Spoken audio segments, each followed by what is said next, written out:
ma jopuonj KUPPET koro ywak ni chenro ma chwalo jopuonj lemo mamalo ok timeo makare gi duol ma TSC. Jalup jagoro maduong' ma KUPPET Moses Nthurima wacho ni ok en gima kare ni thuolo mag meto mag rang'iny ma tich ipogo maromre counties duto 47 kata obedo ni moko kuom counties ni kod jopuonj mathoth mohewo moko. Nthurima bende dwaro ni TSC ochung medo jopuonj matiyo e gwenge mongoro rang'iny mar tich makao kamano to giti kod chik mayango ni japuonj imedo rang'iny e tich kaluwore kod thuolo mosetiyo to ok kamotiye.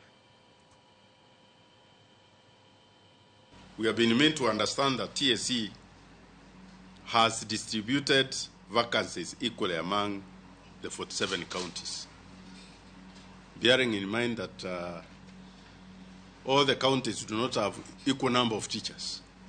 In Kakamega, we have 11,000 teachers, but other counties in other areas, you'll find they have got far much less number of teachers.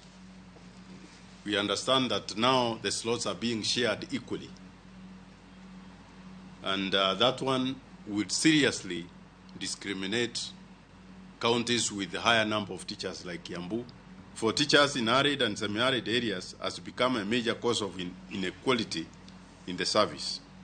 The first track, which was intended to improve staffing in the hardship areas, is now a major cause of inequality in teaching service. Under the current appraisal format, the Commission is confirming teachers in hardship areas who have acted in an administrative position for only 6 months into their substantive positions when more qualified teachers are left out.